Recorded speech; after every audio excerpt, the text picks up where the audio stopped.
Well, hey there, my name's Jeff. I got this idea because I actually met one of the subscribers to this channel in person last week, and he asked me kind of for some advice just starting out in this world of investing and wanted to know, what did I think he should do? And so I'm going to share with you what I shared with him. The first thing I said was, I can't give you advice on what to do. The good feeling that you'll have if you make your own decisions is so powerful as you get older and you get a little bit more experience and you actually start to do this. You're going to feel so great knowing that you made the decisions yourself. If I or anyone else tells you what to do, then it takes away a little bit of that success because you're kind of following someone else's roadmap. And here's what I did when I started. Before I ever invested anything into the stock market, like through an index fund or an ETF or anything, I built up some money in my account at the bank. I just wanted to make sure that if anything happened in my life, like my car broke down, or I needed to pay my rent, or I needed money to just like whatever, like life things, buying food, buying something because like just all those unexpected emergencies, I just wanted to make sure I could get my hands on some money without asking anybody else for help. I wanted to be independent. So what I did, I maybe had about $7,000 and I put that in the bank. And then as I worked and got a little more, I would just add that. But I always had a minimum of like $7,000. Now this was a long time ago. So for today, I would say, that figure might be 15,000 or a little bit more. Now I know that sounds like a lot of money to have in the bank, but investing in stocks, even though it's everywhere on YouTube and TikTok and everywhere, it's risky. And the money you put into investments could go down for several months, or it could go down for several years. Nobody really talks about this because our recent past has just shown markets that just go up and up and up, go down a little and keep going up. But you need to be prepared emotionally that the money you put into the stock market, you're not going to touch that. You're not going to need that for another year or two or three. So that's the mindset. So what I think is real important is to start off with that bank account. And then once you have that, you have that money you can get your hands on for an emergency, and you can get your hands on it in like a day or two. It's not like you have to wait a week. Then the next step would be investing in ETF. You can get the S&P 500 ETF like VOO. So personally, I own shares of VOO. That's what I would do, would be to invest in a diversified low-cost ETF. It doesn't have to be VOO. Other companies offer ETFs, but I personally don't think that it makes much sense to invest in dividend ETFs, like high dividend yield, or in tech ETFs. I don't think that it makes a lot of sense to try to pick the right sector or the right industry because there's a lot of risk attached to that, and you want to sleep well at night. You don't want to worry that you picked the wrong thing. So in my own experience, that's how I progressed from bank account to diversified low-cost fund. And then I think just to keep life simple, you just keep adding and increasing that pile of investments over time. You will be amazed. What seems like a huge amount of money when you're 23 years old or 25 is doable by the time you get to 28 or 30. You might think like $50,000 is a huge amount of money. Like, I'm never going to have that much money. You'll have it. You might think $100,000, like there's no way I could ever get that much money together. But you can. You don't have to be a huge earner. You don't have to have a huge paycheck, but you do have to spend less than you earn. So earn this much, spend this much, and the difference goes into your saving initially, and then it can go into your investing. And if you live that way, it's just a matter of time. You're going to do very well.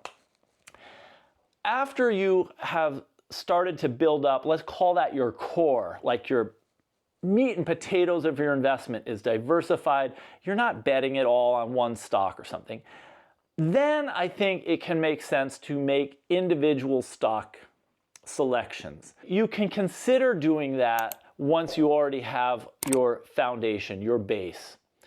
But I don't think that anybody needs to do it. It's something that you might do if you either want to make a concentrated investment because you want to try to beat the S&P 500's return. Because if you were going to buy a stock and you didn't think it would do as well as the ETF like VOO, then why would you buy the stock, right? It makes no sense. Just put more into VOO. But investing is all about opportunity cost and what's the best and highest return you can get for your money. So if you think, for example, that AMD or Amazon or Google or whatever is going to do better than the average stock in the S&P 500, then you can consider to take some money and put it into that stock. But just sharing with you what I shared with my new friend, new subscriber, I don't think that's anything that someone starting out needs to do. I don't think it's a emotionally good way to get introduced to investing, because you get on this kind of roller coaster, not seesaw. Seesaw is this. Roller coaster is like, oh yeah, this is doing great. Oh no, why did I pick it? Oh yeah, it's doing great. Oh no, So, well, everyone's hyping, Bitcoin and all kinds of cryptocurrencies out there and the latest get rich quick. I just don't think, from my own point of view, that it makes sense if you're young and just trying to build up enough money so that you can maybe buy a house or a condo or just get a nicer car than the one you have now. I just think all that speculative stuff, it's pushed on you by people who want your attention, but I don't think it's the nutritious, healthy food that you need to be consuming. It's more like junk food.